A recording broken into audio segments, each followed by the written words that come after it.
അഴിമതി പണം പാർക്ക് ചെയ്യുന്ന സ്ഥലമാണ് ഊരാളുങ്കൽ സൊസൈറ്റി. കൊള്ളാം. ഓരോ ദിവസം കഴിയുന്തോറും ഇദ്ദേഹം എന്താണെന്ന് വെളിപ്പെട്ടുകൊണ്ടേയിരിക്കുകയാണ്.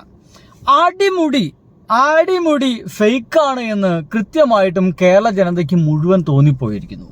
ആ ചില തോന്നലുകളുടെ ചില ഉദാഹരണങ്ങൾ മാത്രം നമുക്കൊന്ന് പോവാം.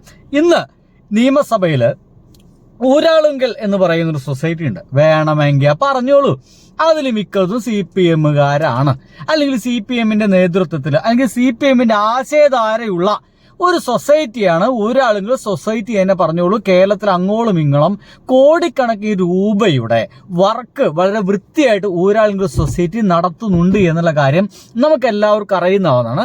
ഇദ്ദേഹം VD സതീശൻ പ്രതിപക്ഷ നേതാവായിരിക്കുന്ന സമയത്ത് ഇദ്ദേഹം പറഞ്ഞിരുന്ന കാര്യമാണ്, CPM-ന്റെ അഴിമതി പണം മുഴുവൻ എവിടെയെങ്കിലും ഡംപ് ചെയ്തിട്ടുണ്ടെങ്കിൽ അത് ഊരാളുങ്കലാണ് ഡംപ് ചെയ്തിട്ടുള്ളതെന്ന്.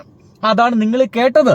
പിന്നീട് ഇദ്ദേഹം VD സതീശ മേനോൻ മുഖ്യമന്ത്രിയായ സമയത്ത് ഇദ്ദേഹത്തിന്റെ നിലപാടുകള്, ഇദ്ദേഹത്തിന്റെ ഭരണ കക്ഷികളുടെ നിലപാടുകള് ഒക്കെ ഒന്ന് കേൾക്കണം നിങ്ങൾ. വഴിവിട്ട് കേരളത്തിലെ പ്രവർത്തികൾ കൊടുക്കുകയാണ്. ശാസ്ത്രീയമായ ഗവേഷണം നടത്തി കേരളത്തിൽ അഴിമതി നടത്തുമ്പോൾ ആ പെട്ടിയിരിക്കുന്ന സ്ഥലത്തേക്ക് ഊരാളുങ്കലിലെ ലാഭവും ഊരാളുങ്കലിലെ കമ്മീഷനും ഒക്കെ പോകുന്നത് ആ പെട്ടിയിരിക്കുന്ന സ്ഥലത്തേക്കാണ്. കേരളത്തിന്റെ ഖജനാവ് കൊള്ളയടിക്കുകയാണ്. എങ്ങനെയുണ്ട്? കേരളത്തിന്റെ ഖജനാവ് കൊള്ളയടിച്ചിട്ട് ആ സമ്പത്ത് മുഴുവൻ പോകുന്നത് എവിടേക്കാണ്? അത് CPM ആണ് കൊള്ളയടിക്കുന്നത്. ആ സമ്പത്ത് മുഴുവൻ പോകുന്നത് ആ ഒരു ഫണ്ടിലേക്കാണ്, നമ്മുടെ ഊരാളുങ്കൽ സൊസൈറ്റിയിലേക്കാണ്. അതുവഴി സഖാക്കന്മാരിങ്ങനെ വലിച്ചൂറ്റി ജീവിക്കുകയാണ് എന്നായിരുന്നു VD സതീശൻ അദ്ദേഹം പ്രതിപക്ഷ നേതായിരിക്കുമ്പോൾ നടത്തിയ അതിഗംഭീരമായിട്ടുള്ള വർത്താനം. ഇപ്പോൾ ഭരിക്കുന്നത് VD സതീശ മേനോൻ എന്ന് പറയുന്ന നമ്മുടെ മുഖ്യമന്ത്രിയാണ്. പണ്ടത് VD സതീശനാണെങ്കിൽ ഇപ്പോൾ VD സതീശ മേനോൻ, ഞാൻ അങ്ങനെ പറയുള്ളൂ. എന്നാൽ VD സതീശ മേനോനാണ് നമ്മളെ ഇപ്പോൾ ഭരിച്ചുകൊണ്ടിരിക്കുന്നത്. ഇപ്പോൾ ഊരാളുങ്കൽ സൊസൈറ്റി പറ്റിയിട്ട് ഇവരുടെ അഭിപ്രായം എന്താണ് അറിയേണ്ടതല്ലേ?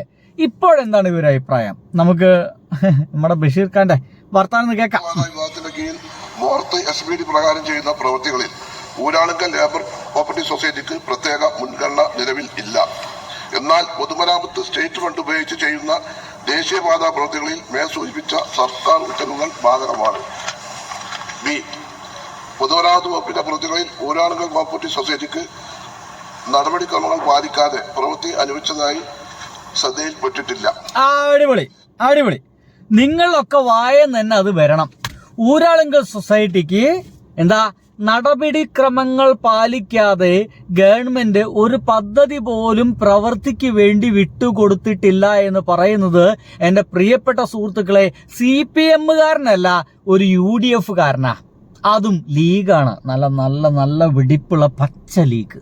ആ ലീഗാണ് പറയുന്നത് CPM-ന്റെ നേതൃത്വത്തിലുള്ള, അങ്ങനെ തന്നെ വെച്ചോളി, CPM-ന്റെ LDF-ന്റെ നേതൃത്വത്തിലുള്ള ഊരാളുങ്കൽ സൊസൈറ്റിക്ക് വഴിവിട്ട ഒരു സഹായവും ചെയ്തു കൊടുത്തിട്ടില്ല എന്ന് കേൾക്കണം.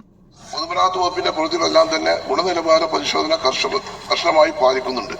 PWD മാനുവൽ, SPD കണ്ടീഷൻ എന്നിവ അനുസരിച്ചാണ് ഇവ നടപ്പിലാക്കുന്നത്. സി. ഗുണനിലവാരം ഉറപ്പുവരുത്തുന്നതായി ക്വാളിറ്റി കൺട്രോൾ മാനുവൽ അവലംബിച്ചു വരുന്നു. ഗുണനിലവാര പരിശോധന ഫലത്തിന്റെ അടിസ്ഥാനത്തിലാണ് കരാറുകാർക്ക് ബിൽ തുക നൽകുന്നത്. അടിപൊളി. അപ്പൊ ഗുണമേന്മ നിലവാരത്തിന്റെ അടിസ്ഥാനത്തിലാണ് ഇത്തരം കരാറുകളെല്ലാം നൽകുന്നത് എന്ന് വെച്ച് കഴിഞ്ഞാല് അടിപൊളി വർക്കാണ് ഊരാളുങ്കൽ നമ്മുടെ കേരളത്തിൽ നടത്തിക്കൊണ്ടിരിക്കുന്നത് എന്നർത്ഥം. അതിന് കൊടുക്കുന്ന ഒരു സർട്ടിഫിക്കറ്റ് ആണ് ഇപ്പോൾ നമ്മൾ കണ്ടത്. ഇനി വേണമെങ്കിൽ കേട്ടോളൂ. ഊരാളുങ്കലിന് പൂർണ്ണ പിന്തുണയാണ് സർക്കാർ സഭയിൽ നൽകുന്നത്. ക്രമവിരുദ്ധമായി ഒന്നും ഊരാളുങ്കലിന് നൽകിയിട്ടില്ല എന്ന ഗുഡ് സർട്ടിഫിക്കറ്റ് തന്നെ മന്ത്രി PK ബഷീർ നൽകുന്നു. ഊരാളുങ്കലിന് വഴിവിട്ട കരാറുകൾ നൽകിയെന്ന് പ്രതിപക്ഷത്തായിരിക്കുമ്പോൾ UDF ആരോപിച്ചിരുന്നു. ഒന്നല്ല, ഒട്ടനവധി തവണ. ഒട്ടനവധി തവണ ഇവരങ്ങനെ ആരോപണങ്ങളായിട്ട് മുന്നോട്ട് വന്നിരുന്നു. പക്ഷേ ഇപ്പോ ആ ആരോപണങ്ങളെല്ലാം കാറ്റിൽ പറന്നിരിക്കുന്നു. ഗുഡ് സർട്ടിഫിക്കറ്റ് തന്നെ മന്ത്രി PK ബഷീർ നൽകുന്നു. ഊരാളുങ്കലിന് വഴിവിട്ട കരാറുകൾ നൽകിയെന്ന് പ്രതിപക്ഷത്തായിരിക്കുമ്പോൾ UDF ആരോപിച്ചിരുന്നു. ഒന്നല്ല, ഒട്ടനവധി തവണ. പൊതുമരാമത്ത് വകുപ്പിന്റെ പ്രവൃത്തികളിൽ ഊരാളുങ്കൽ കോപ്പറേറ്റീവ് സൊസൈറ്റിക്ക് നടപടിക്രമങ്ങൾ പാലിക്കാതെ പ്രവൃത്തി അനുവദിച്ചതായി ഇപ്പോഴേ ഞാനിത് എന്തിനാ ഇങ്ങനെ പറയുന്ന വെച്ച് കഴിഞ്ഞാലേ, ഞാനൊക്കെ പലപ്പോഴും ഈ ഒരു ഇലക്ഷൻ സമയത്തൊക്കെ പറഞ്ഞിരുന്നു, പിണറായി വിജയൻ 3.0 വരണം. അവര് വരണമെന്ന് ഇവിടുത്തെ പല കാര്യങ്ങളും വൃത്തിയായിട്ട് മുന്നോട്ട് പോകാൻ ഇപ്പൊ തന്നെ നിങ്ങൾ മനസ്സിലാക്കേണ്ടത് ഹണിമൂൺ കാലഘട്ടത്തിൽ ഈ UDFകാര് അല്ലെങ്കിൽ ഇവരെ ഭരണത്തിന്റെ ഗുണം കൊണ്ട് നമ്മുടെ കേരളത്തിൽ നിന്ന് മരിച്ചുപോയത്, പനി പിടിച്ച് മരിച്ചുപോയത് 100-ലധികം ആളുകളാണ് പനി പിടിച്ച് നമ്മുടെ കേരളത്തിൽ നിന്ന് മരിച്ചുപോയത്. ഇവരുടെ ഭരണ മികവാണ്. ഹണിമൂൺ കാലഘട്ടത്തിൽ തന്നെ ഇതാണ് അവസ്ഥയാണെങ്കിൽ ഇനി അങ്ങോട്ടുള്ള ലൈഫ് റിയാലിറ്റിയിലേക്ക് എത്തുന്ന സമയത്ത് എന്തൊക്കെയാണ് സംഭവിക്കുകയെന്ന് you just think about it. You people has to think about it. ഒന്ന് ചുമ്മാ തലകൊന്ന് ചിന്തേരിയിട്ട് ആലോചിച്ച് നോക്ക്. ആ ബഷീർക്ക ഇനിയും പറയുന്നുണ്ടല്ലോ, കേട്ടോളി. ക്വാളിറ്റി വർക്കായിരുന്നു, അതുകൊണ്ടാണ് എല്ലാവരും ഊരാളുകളുടെ പിന്നാലെ പോയത്. ഇപ്പോഴുള്ള പ്രശ്നം എന്ന് വെച്ചാൽ 165 പ്രവൃത്തികളിൽ 40ഓളം പ്രവൃത്തികൾ മന്ദഗതിയിലാണ്. കാരണം അവർക്ക് വർക്ക് ലോഡ് കൂടി. യെസ്, കണ്ടില്ലേ, അതിഗംഭീരമായിട്ടുള്ള വർക്കായിരുന്നു. അതുകൊണ്ടാണ് അവർക്ക് ഏറ്റവും കൂടുതൽ വർക്ക് കൊടുത്തത്. ഇപ്പൊ വർക്ക് ലോഡ് കൂടിയ കാരണം ഒരു അല്പം മന്ദഗതിയിലാണ്. തൊഴിലാളികൾ കിട്ടാത്തതായിരിക്കാം, അങ്ങനത്തെ പലവിധ പ്രശ്നങ്ങൾ കൊണ്ടായിരിക്കാം അവർക്കിത് നടത്താൻ സാധിക്കുന്നില്ല എന്നാ പറയുന്നത്. ഇനിയും കേൾക്ക്. സമയത്ത് 2 വർഷം മുൻപ് ഊരാളുങ്കൽ സൊസൈറ്റിയെ കുറിച്ച് എന്തായിരുന്നു ഇന്നത്തെ മുഖ്യമന്ത്രിയുടെ അന്നത്തെ അഭിപ്രായം? CPM-ന്റെ അഴിമതി പണം പാർക്ക് ചെയ്യുന്ന സ്ഥലമാണ് ഊരാളുങ്കൽ സൊസൈറ്റി. പറയും, ഇദ്ദേഹത്തെ നമ്മളിപ്പോ വിളിക്കുന്ന U10 അല്ലേ, U10 സതീശ് എന്നാണ് ഇപ്പോ കേരളത്തിൽ ഇദ്ദേഹത്തിനൊരു പുതിയ പേര് വന്നിരിക്കുന്നത്. ആദ്യം പൂക്കിയായിരുന്നു. പൂക്കി നാട്ടുകാരെ ഏകദേശം പൂക്കാൻ തുടങ്ങിയപ്പോൾ ഇപ്പൊ U10 ആയി. പറയുന്ന എല്ലാ വാക്കിലും U10 അടിക്കുന്ന ഒരു മനുഷ്യൻ, സ്വന്തം അംഗത്തിന് പോലും ഒരു കാര്യം അനുവദിച്ചു കൊടുക്കാത്ത മനുഷ്യൻ, വേണമെങ്കിൽ പോയി അനക്ക് ലീവൊന്നും തരില്ല, നടക്കൂല എന്നൊക്കെ പറഞ്ഞു മനുഷ്യൻ. കണ്ടോളി. വഴിവിട്ട് കേരളത്തിലെ പ്രവർത്തികൾ കൊടുക്കുക, ശാസ്ത്രീയമായ ഗവേഷണം നടത്തി കേരളത്തിൽ അഴിമതി നടത്തുമ്പോൾ ആ പെട്ടിയിരിക്കുന്ന സ്ഥലത്തേക്ക് ഊരാളുങ്കലിലെ ലാഭവും ഊരാളുങ്കലിലെ കമ്മീഷനും ഒക്കെ പോകുന്നത് ആ പെട്ടിയിരിക്കുന്ന സ്ഥലത്തേക്കാണ്. കേരളത്തിന്റെ ഖജനാവ് കൊള്ളയടിക്കുകയാണ്. ഇങ്ങനെയൊക്കെ പറഞ്ഞ ഒരാളാണ് അല്ലേ കേരളത്തിലെ ഖജനാവ് കൊള്ളയടിക്കാന്ന് പറയുന്ന അതേ ഗവൺമെന്റിൽ നിന്ന് തന്നെ CPM-ന് പിണറായി വിജയന് സർട്ടിഫിക്കറ്റ് കൊടുക്കണം. സുഹൃത്തുക്കളെ, പിണറായി വിജയൻ ചേട്ടോ നിങ്ങൾ ചെയ്തത് ശരിയായിരുന്നു, സർട്ടിഫിക്കറ്റ് പതിച്ചിരിക്കുന്നു, സീല്. VD സതീശന്റെ സീലൊന്നും വേണ്ട അതിന്. സോറി, തെറ്റിപ്പോയി. VD സതീശ മേനോന്റെ സീലൊന്നും വേണ്ട. അല്ലെങ്കിൽ പിണറായി വിജയന് എന്താണ് ചെയ്തതെന്നും ചെയ്തതൊക്കെ എത്രത്തോളം കൃത്യമായിട്ടാണെന്നും പിണറായി വിജയനും ജനങ്ങൾക്കും ഏറെക്കുറൊക്കെ അറിയാം. എന്നിട്ട് ചില ജനങ്ങൾക്ക് അല്ലെങ്കിൽ നമ്മുടെ കേരളത്തിലെ ഒട്ടുമിക്ക ജനങ്ങളുടെയും മനസ്സിലേക്ക് ഒരു സംശയം ഉണ്ടാക്കി വെച്ചതിന്റെ ഭാഗമായിട്ടാണ് എല്ലാവരും കൊണ്ടുപോയിട്ട് മാറിക്കുത്തിയത്. ഇപ്പൊ കുത്തി കുടുങ്ങി പണ്ടാറയ്ക്ക് കുത്തിയിരിക്കുകയാണ്. കേരളത്തിലെ 35 വയസ്സ് കഴിഞ്ഞ സ്ത്രീകൾക്ക് കിട്ടിയിരുന്ന 1000 രൂപ ആ ഒരു ധനസഹായത്തിൽ പോലും ഇപ്പോൾ VD സതീശ മേനോൻ സംശയം പ്രകടിപ്പിച്ചിരിക്കുകയാണ്. സംശയം കേൾക്കണം കേട്ടോ. KC വേണുഗോപാൽ എന്താണ് പറഞ്ഞത്? അത് അധികം കാലമൊന്നുമില്ല. ഇത് 2023-ലെ VD സതീശനാണെങ്കിൽ 2026-ലെ KC വേണുഗോപാലിനെ കേൾക്കാം. കേരളം കണ്ട ഏറ്റവും അഴിമതി നിറഞ്ഞ സർക്കാരായിരുന്നു കഴിഞ്ഞ 5 വർഷത്തെ പിണറായി വിജയൻ സർക്കാർ. അടിപൊളി. ഏറ്റവും മർമ്മസ്ഥാനത്ത് ഞാൻ പ്രധാനപ്പെട്ട കാര്യം ഉന്നയിക്കാൻ ആഗ്രഹിക്കുകയാണ്. ഏറ്റവും മർമ്മസ്ഥാനത്തുള്ളത് ഊരാളുങ്കൽ എന്ന് പറയുന്ന കമ്പനി. ഇടതുപക്ഷ ഭരണത്തിന്റെ പ്രഭവ കേന്ദ്രവും അത് അവസാനിക്കുന്നതുമെല്ലാം ഊരാളുങ്കലിലാണ്.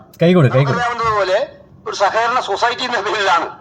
ആ സൊസൈറ്റി എന്ന പേരിൽ ടെൻഡറില്ലാതെ ഏറ്റവും പ്രധാനപ്പെട്ട കരാറുകൾ ഏറ്റെടുക്കും. അവർ മുഴുവൻ കൊടുക്കുന്നത് സൊസൈറ്റി എല്ലാം നടക്കുന്നത് സബ് കോൺട്രാക്ട് ആണ്. ടെൻഡർ ഇല്ലാതെയാണ് കൊടുത്തെന്ന് പറഞ്ഞിരുന്ന ഇതേ മനുഷ്യന്റെ അല്ലെങ്കിൽ ഇദ്ദേഹം അടക്കം ഉൾക്കൊള്ളുന്ന ഈ UDF-ലെ അതേ ഒരു മന്ത്രിയാണ് പറയുന്നത് വഴിവിട്ട ഒരു സഹായവും ആർക്ക് കൊടുത്തിട്ടില്ല, ഊരാളുങ്കലിന് കൊടുത്തിട്ടില്ല എന്ന് ഇതേ മന്ത്രിസഭയിൽ നിന്ന് തന്നെ സർട്ടിഫിക്കറ്റ് വന്നിരിക്കുന്നു. ഇപ്പോ നാട്ടുകാർക്കൊക്കെ ഏകദേശം മനസ്സിലായിരുന്നു, ഇപ്പൊ മനസ്സിലായി തുടങ്ങുന്നു. എന്താണ്, ഇവന്മാര് മഹാകള്ളന്മാരാണ് കേട്ടാ അല്ലേ. UDF-കാർ ഈ പിണറായി വിജയനെയും മറ്റും തോൽപ്പിക്കാൻ വേണ്ടി എന്തോരം നുണകളാണ് നമ്മുടെ കേരളത്തിൽ പറഞ്ഞു നടന്നേ. അത് മുഴുവൻ വിശ്വസിച്ചു പോയില്ലേ എന്ന് പറയുന്ന സങ്കടത്തിലാണ് ഇപ്പോൾ നമ്മുടെ നാട്ടിലത്തെ ജനങ്ങൾ നിൽക്കുന്നത് അല്ലേ. എന്തോ പറയണ്ടല്ലോ, പറഞ്ഞോളൂ. സതീശനും KC വേണുഗോപാലും മാത്രമല്ല, KM ഷാജി ഇന്നത്തെ മന്ത്രി അന്ന് എന്താ പറഞ്ഞതെന്ന് അറിയുമോ? പ്രധാനമന്ത്രി നരേന്ദ്രമോദിക്ക് അദാനി എങ്ങനെയാണോ കള്ളപ്പണം വെളുപ്പിക്കാൻ അതുപോലെയാണ് പിണറായി വിജയൻ. ഈ KM ഷാജി അടക്കമുള്ള ആളുകൾ അന്ന് പറഞ്ഞ ഒരു ഫേസ്ബുക്ക് പോസ്റ്റ് എന്റെ കയ്യിൽ ഉണ്ടായിരുന്നു കേട്ടോ. ഇതൊക്കെ എടുക്കുന്ന ഇപ്പം ഇവിടെ ഷഫീർ പറഞ്ഞ വാക്ക് കഴിഞ്ഞ 10 കൊല്ലത്ത് ഊരാളുങ്കൽ എന്ന് പറഞ്ഞുകൊണ്ട് കണ്ടില്ലേ, എങ്ങനെയുണ്ട്? കഴിഞ്ഞ 10 കൊല്ലത്ത് ഊരാളുങ്കൽ കരാറുകൾ SIT അന്വേഷണത്തിന് വിധേയമാക്കണമെന്ന് പറഞ്ഞിരിക്കുന്നു. അപ്പോഴാണ് ആ ബഷീർ സഭയിൽ പറയുന്നത് ഊരാളുങ്കലിന് ക്രമവിരുദ്ധമായിട്ടൊന്നും ചെയ്തിട്ടില്ല എന്ന്. എന്തായാലും എനിക്ക് ഈ കാര്യത്തിൽ സന്തോഷമേ ഉള്ളൂ. ക്രമവിരുദ്ധമായിട്ടുള്ള കാര്യങ്ങളൊന്നും പാർട്ടി ചെയ്യില്ല എന്ന് എന്തോ എനിക്ക് നല്ല വിശ്വാസമുണ്ട്. ആ വിശ്വാസം തെറ്റിയിട്ടില്ലല്ലോ എന്ന സന്തോഷം എൻ്റെ പ്രിയ സുഹൃത്തുക്കളുമായിട്ട് പങ്കുവെച്ച് ഈ വീഡിയോ അവസാനിപ്പിക്കുന്നതിന് തൊട്ട് മുമ്പായിട്ട് ഒരു കാര്യം കൂടി നിങ്ങൾക്കൊന്ന് കാണിച്ചു തരണമെന്ന് എനിക്ക് നല്ല ആഗ്രഹമുണ്ട്. അതെന്തെന്നറിയാവോ? എന്തെന്ന് എനിക്ക് പോലും ചിന്തിക്കാൻ കഴിയാത്തത് എമ്മട്ടിൽ അപരനോടുണർത്തിയിടാവൂ,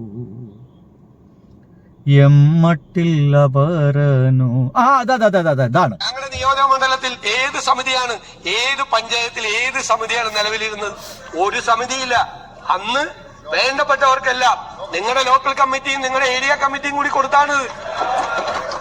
കണ്ടില്ലേ സുഹൃത്തുക്കളെ? അധികം താമസിയാതെ ഈ വിഷയത്തിലും യൂട്ടേൺ നമുക്ക് കാണാം. ഇതെന്താ വിഷയം മനസ്സിലായ?